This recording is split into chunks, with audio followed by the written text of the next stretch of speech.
Seth, you've been paying a lot of attention to the context in which we practice mindfulness.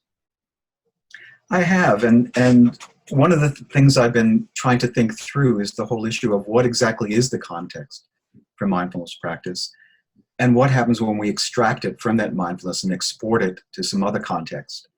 And does that change the meaning of the practice and also the possible range of outcomes for it?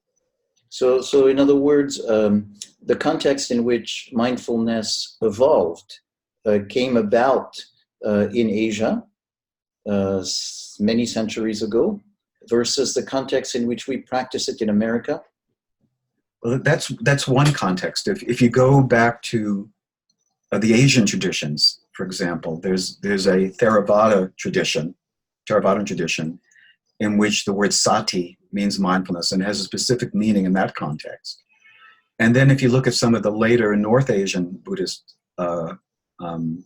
traditions and lineages, say Zen or Dzogchen, you see that mindfulness has a slightly different meaning in that tradition. And then if you look at the way that it's used in America today, say starting with Jon Kabat-Zinn's definition of mindfulness as paying attention to the present on purpose and non-judgmentally, that's yet a different meaning. And what you see is that Kabat-Zinn studied Vipassana practice in Theravadan Buddhism. He studied Zen in Korean Zen Buddhism, but he also studied yoga, and he was also influenced by the teachings of Krishnamurti and other people who were interested in present moment awareness. And then he was also influenced by humanistic psychology and transpersonal psychology and ideas concerning interdependence and transcendence and present moment centeredness that came out of those schools. And what he's done is he's kind of blended them all together into something essentially new.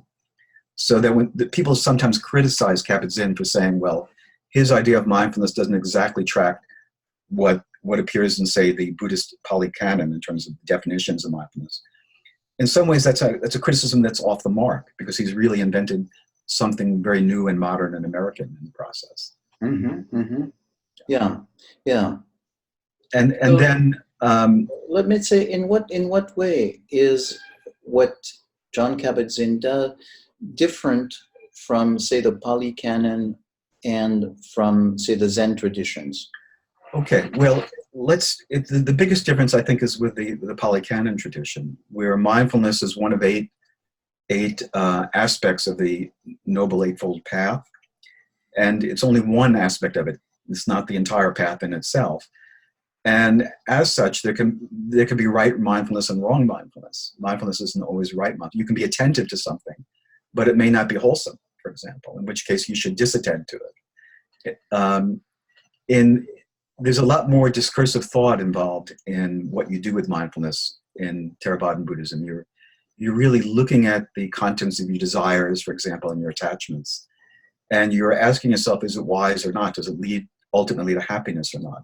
And there are judgments involved. So it's not a non-judgmental attention. Yeah. And it's more tightly tied to an ethical focus. Whereas Kabat-Zinn's approach is much more to just allow whatever to arise and just notice it with bare attention, not making any judgment about it at all. So that's one major difference between the two. And his conception is much closer to the Zen conception and Tibetan Dzogchen, which is much more of a kind of an open monitoring kind of awareness of things.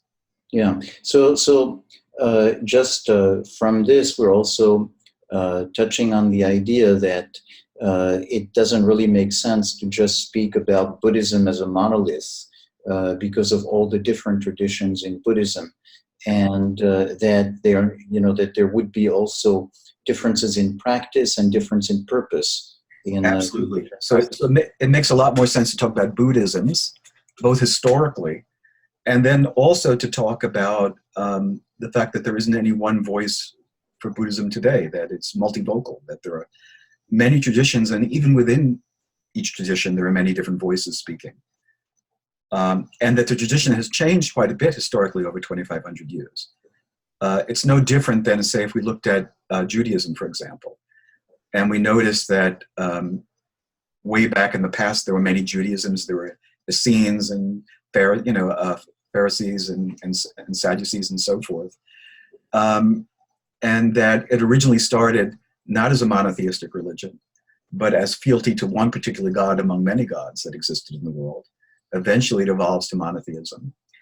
It starts out as a religion of ritual sacrifice, and later on becomes a rabbinical religion of following a group of commandments and giving charity and prayer, but that's not how it begins.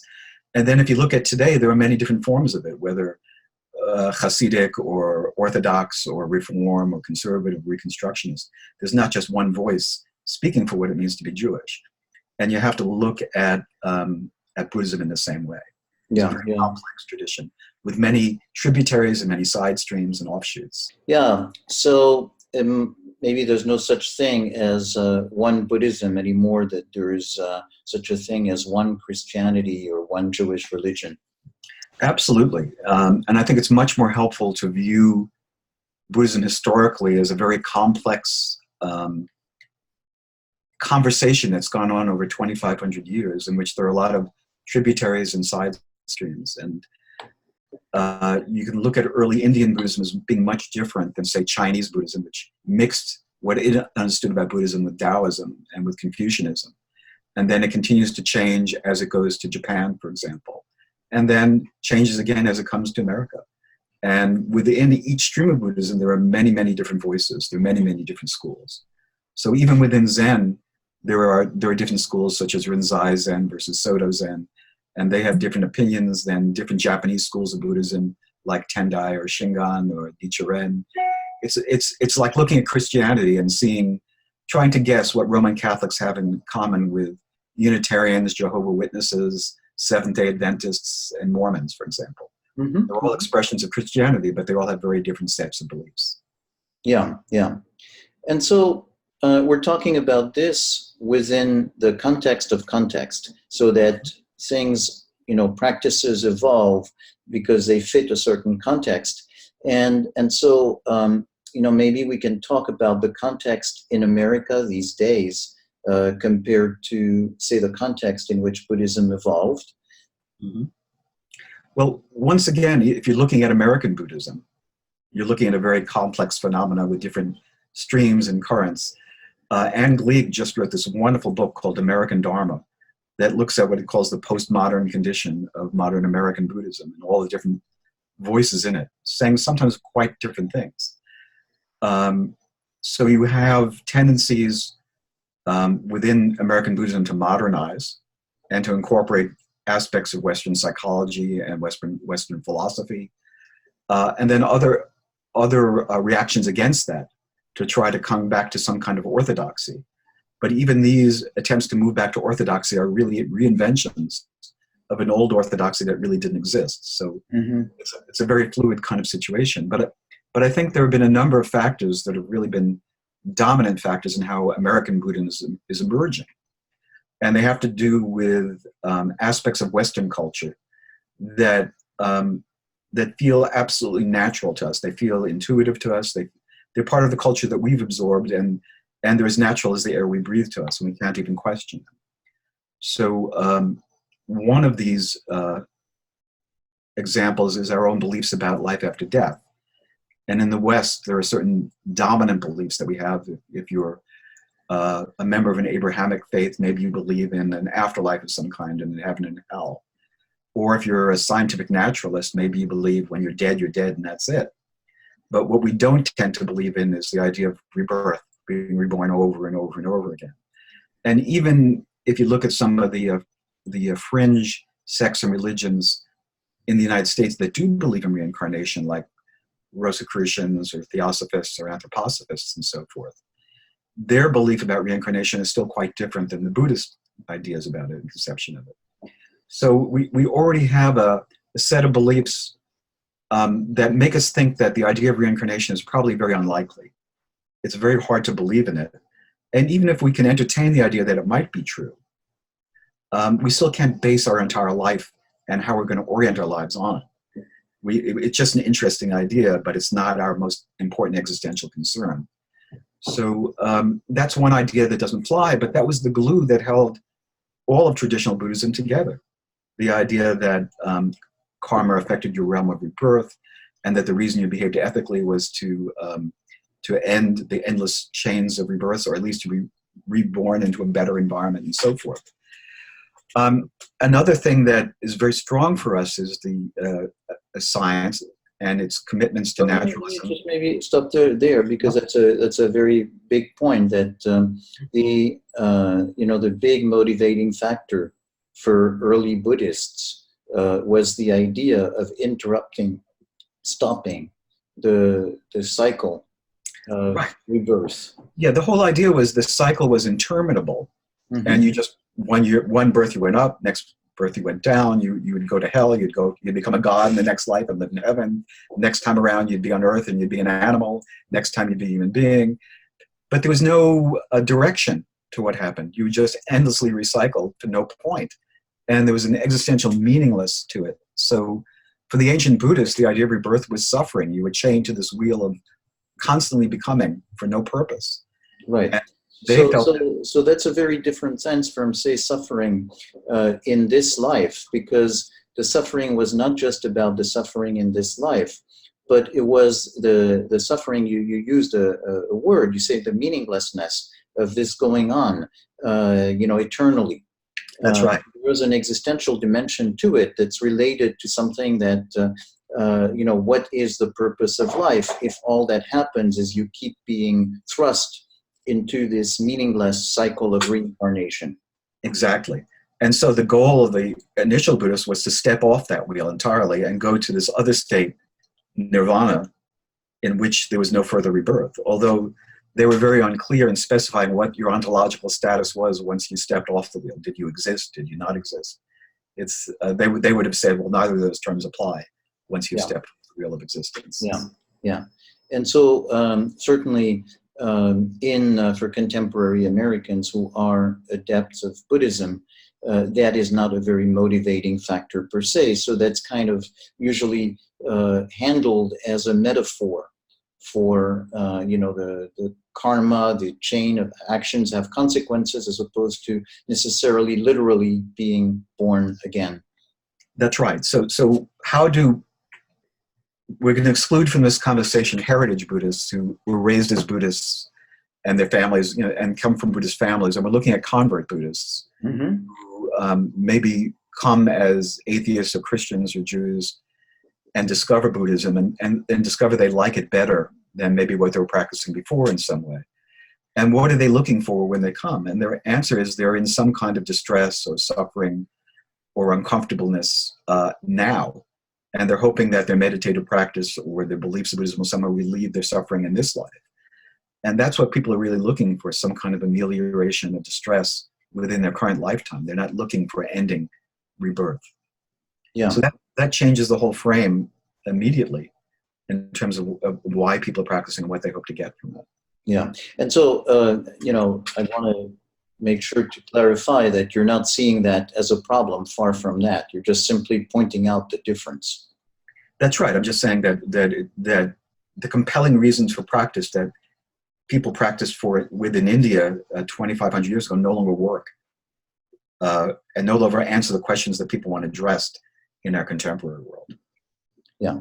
And so, in fact, you see this as a continuation of a very Western form of preoccupation with what is the purpose of life, and which could be described as, say, happiness, or maybe even going as far back as Aristotle's concepts. Absolutely. That when we try to think about what do we mean when we talk about being good or having a good life, or what's the kind of life that we aspire to and hope our children will aspire to and accomplish, the kinds of models that we have for understanding what is good in life or what is human flourishing, there are no competing models for that. There's a Christian model, there's a Marxist model, there's the bourgeois hedonistic model of making as much money as you can and passing it on to your children and so forth, marrying well, achieving social status. But the most compelling model that we have of that is really some version of the Aristotelian model, which is that we're all hoping to kind of develop or unfold in some kind of way that maximizes who we are in a morally good way. We want to believe that we can develop our strengths, develop our virtues, develop all our possible potentials as fully as we can, have the freedom to do so, and to use them in a way that leads to our happiness, and not just exclusively to our happiness, but leads to well-being of other people around us too. Most of us don't want to be remembered as just the happiest person in the world, but we made everyone around us miserable. We want to believe that somehow other people are glad that we're around and that we make them a little bit better because we're around as well. Yeah. So that's really, that model of virtue and developing one's capacities is really kind of an Aristotelian model. And Aristotle had a little bit more to that model too, in that he also said that we ought to be able to also be contemplative. We ought to recognize deep truths about the nature of our existence. And he also says that we ought to be part of a community. We ought to be contributing somehow so that everyone will be able to maximize their potential. So that's, I think the most enduring model of what it means to live well and have a good life and be a good person. And I think that even people who haven't read Aristotle understand that just from the culture in general. It's yeah, I think at some point you used the analogy of that old slogan for the army of be all that you can be. So exactly. That it's certainly not something that only applies to people who study philosophy. Right, and when I went to undergraduate school in the State University of New York at Binghamton, the State University of New York has the model, let each become all he is capable of being. It's the same sort of model that's really, we all believe in, I think, in some way or another. That's what we're trying to accomplish in life and be, and that's what we want our kids to do. And so then we really go with the concept. It puts a different angle on Buddhism, that as for many people who practice Buddhism in contemporary America, it's actually not so much trying to do something that is foreign or something that's exotic, but it's actually finding tools that better allow people to do something that's been a longing in the civilization for millennia. Absolutely, absolutely. It's a way people find the way they construe and use Buddhist practice as a way of increasing their own well-being and maximizing their ability to become the kind of person they wish they could be. And this changes some of the Buddhist ideas even more dramatically, I think. When the ancient Buddhists talked about reaching nirvana, part of what they meant by that was ending all desire and ending all attachment and just, disconnecting from all of that so that every situation that occurs is just fine as it is. And I find that while there's some degree of psychological truth in that accepting the reality the way it is and not demanding it be different from the way it is actually a very sane and good thing to do. There's a way in which it seems rather extreme and counterintuitive, because when I look at what I really want from life, I don't want to be desireless. I like my desires. I like the fact that I want to see something beautiful when I look out at my window, and so I cultivate my garden. I like the idea that I want my food to be tasty and not repulsive. I do want to wear nice clothes and live in a house that's comfortable and have good health care. I want air conditioning in the summer. I mean, there are all kinds of things I want that I don't want to necessarily let go of. And in addition, I like my attachments. In fact, it's my attachments to my family and my friends and the communities that I belong to that make my life as rich as it is.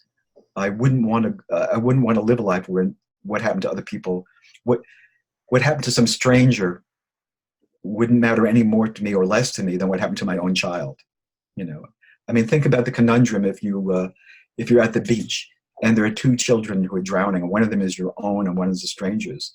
To say that you really shouldn't have any preference at all about which one you save, it says something very says something that's doesn't really reflect the genuineness of human nature at all. It's natural for us to care more about the people that we know and are in our lives than strangers. Yeah. It's not to mean that we shouldn't extend goodwill to other people and try to be kind to everyone and recognize that everybody is human and deserves respect and care.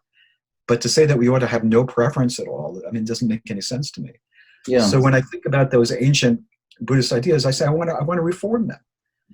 I don't want to not have desires. Instead, what I want to have is a wise relationship to desire, to recognize when desires lead to good outcomes and when they lead to bad outcomes, to recognize when they're not actually attainable, and so I ought to drop them, to recognize when, if I get this desire, it'll interfere with other higher order desires that are more important to me, and therefore I should let go of them. I should be able to think about desire in that kind of way and not be a slave to desire, but be able to feel it, care about it, and then decide whether it's wise or not and whether to pursue it. And the same thing with attachments. I want to understand whether attachments are healthy or not. And those that are healthy and enrich my life, I want to be able to maintain and enhance them. I don't want to let go of them. Yeah. So it's a major shift where, on the one hand, originally we're talking about something, a way of behaving that is certainly beyond human. No human that we've ever encountered would be able to actually be that way. Absolutely. And if we had the possibility to be that way, you or I would not want to be that way. So that's kind of a definition of a Buddha as a very, very enlightened person in general, as something that is out of the ordinary, totally. And we're talking about something that is bringing, our satisfaction, our focus of practice, our goals into something that's more of ordinary life, and finding contentment and gratification in regular life. Absolutely. And that's the key question. Do you want to become transhuman? Do you want to become something and put all your efforts towards becoming something like somebody you have never known or actually met in life? Or do you want to become more human and more yourself in some kind of deep way and find some kind of contentment with it?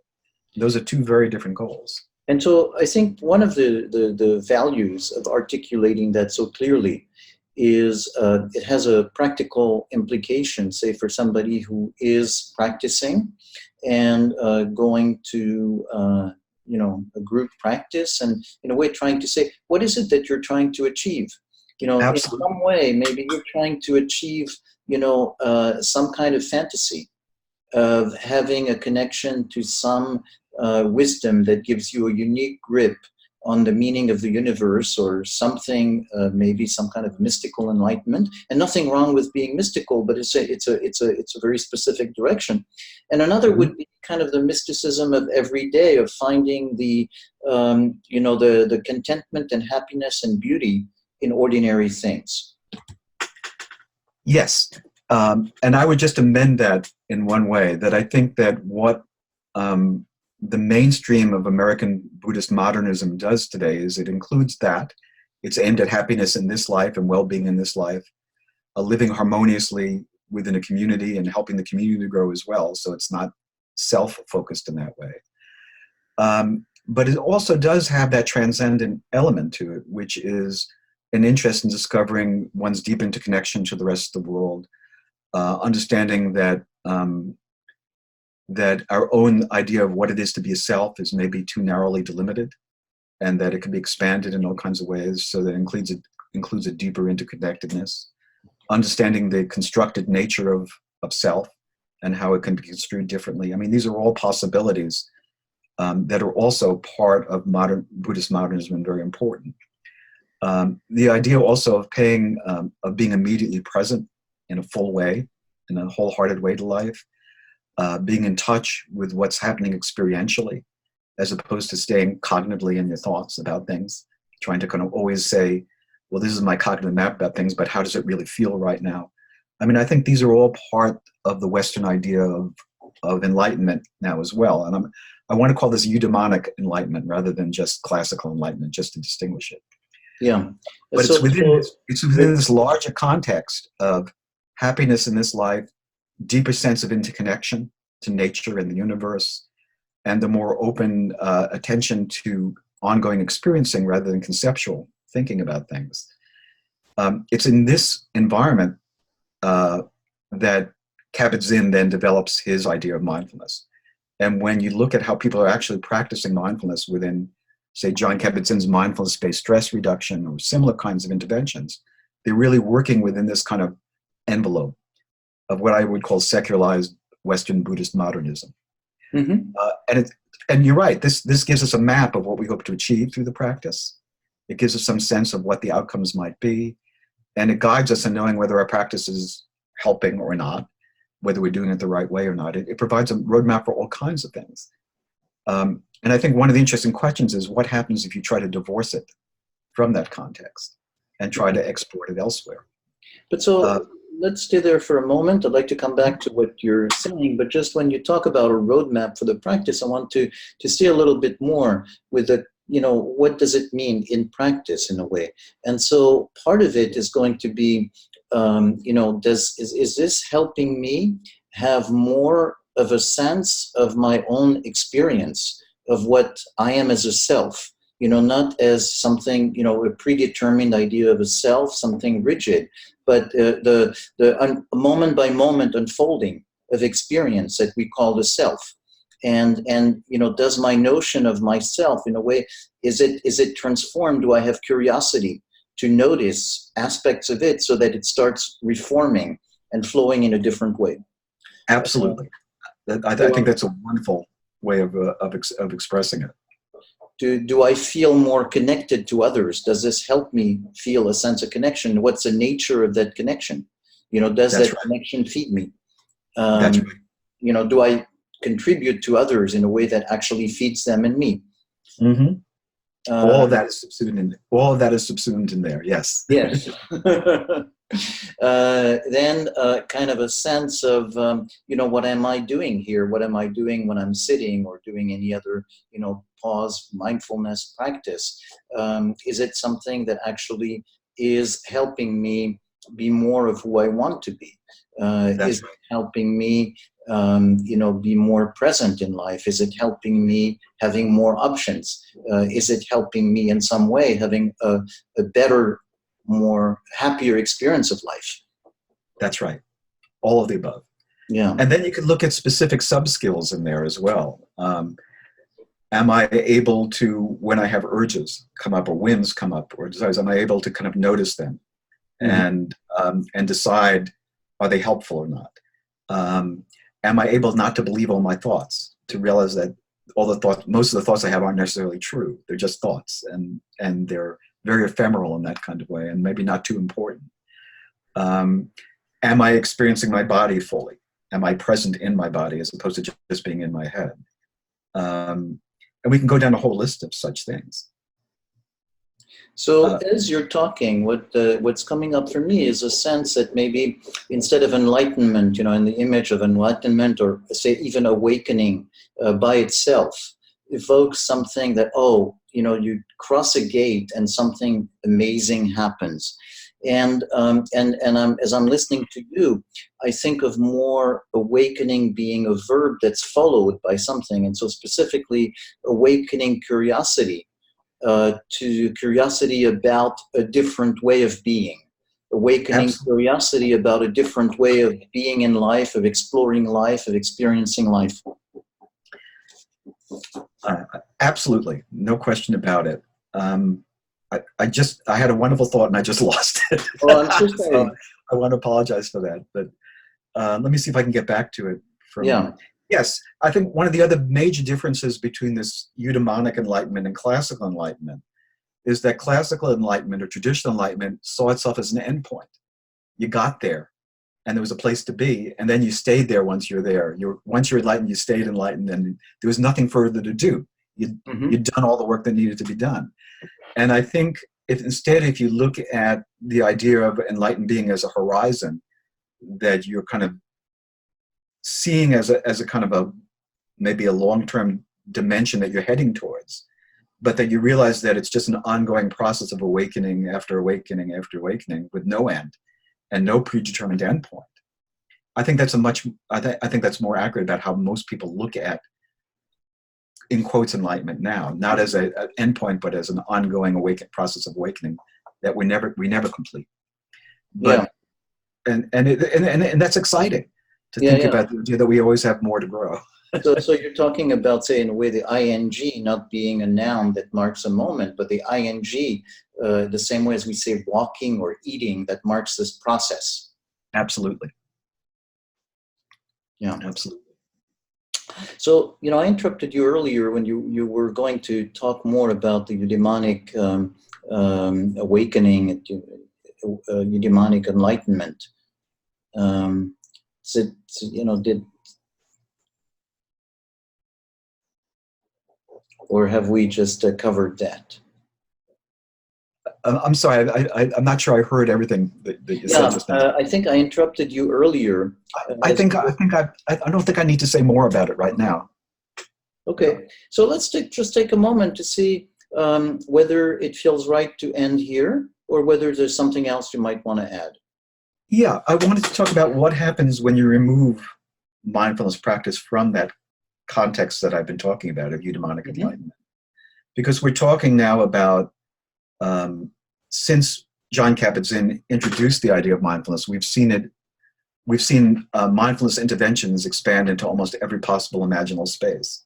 Whether you're talking about mindfulness for depression or specific disorders, mindfulness for cancer, mindfulness for attention deficit disorder.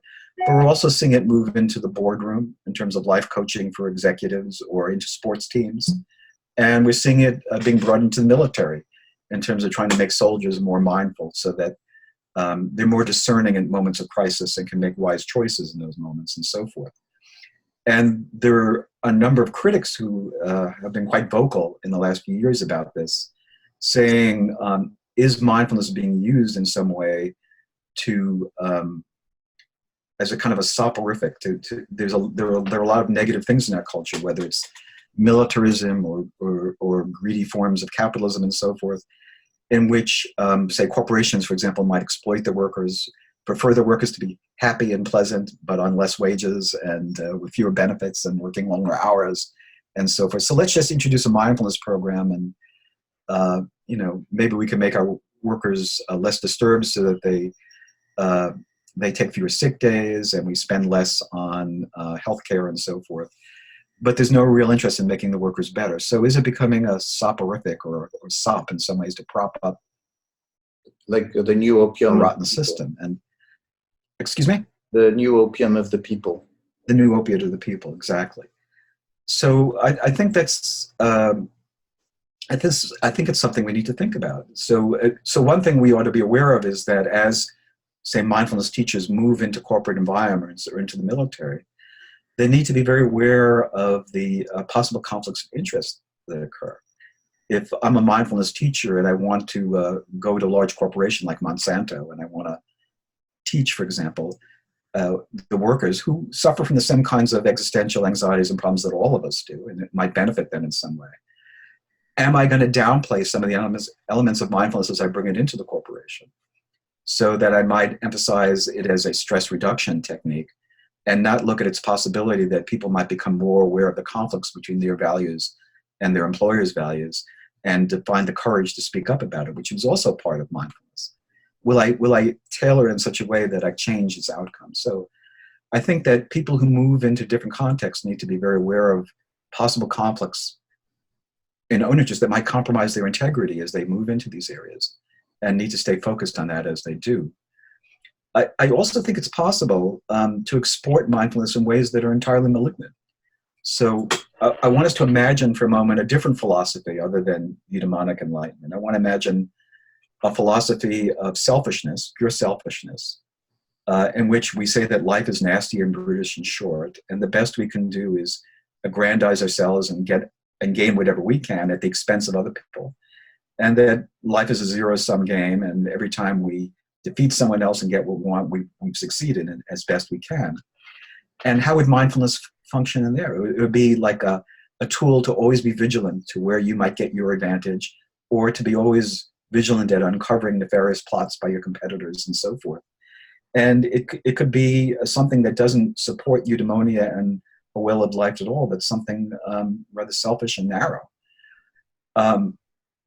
And D.T. Suzuki, who was one of the people who introduced Zen to the West, back in 1938, he wrote a book on Zen Buddhism and Japanese culture, in which he made the claim, which is probably not historically true, that Zen was an important part of the samurai culture of Bushido, for example, and that somebody who learned to meditate as a samurai warrior could learn that life and death are insignificant, that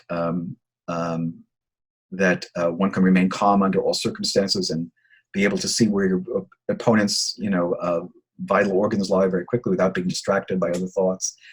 And it could be part of the way of a warrior to just remain calm and focused as a killer. Well, that may or may not be true. Samurai may or may not have, on the whole, practiced meditation. But there are modern examples of people who've done just that, sociopathic individuals who've used meditation to focus to further their own designs. I read a case of a would-be serial killer who killed one person and almost killed some others back in New York City in 1996, who practiced meditation before going out on a killing spree. He was, for example, on one occasion, he was meditating by a stream in Central Park and then saw somebody went by and went off and attacked them. And we see the case of Anders Breivik, the Norwegian mass murderer, who also used meditation in the same way. He said it would make him numb and indifferent, to the suffering of others when you practiced it. So clearly there are ways to use meditation that are malignant when they're practiced within a larger frame that doesn't support human flourishing. So I think we just need to be very careful and not always say, well, learning to meditate is always a good thing and is always useful and always promotes human growth. It does when you're practicing it within a large and meaningful framework that supports that. Yeah. So that's the large and meaningful framework comes back to the ethical orientation of Buddhism, and also to that sense of values that's embedded in the Aristotelian ideal. That's right. Absolutely. Yeah. And so we very much stay within that notion of mindfulness in context. That's right.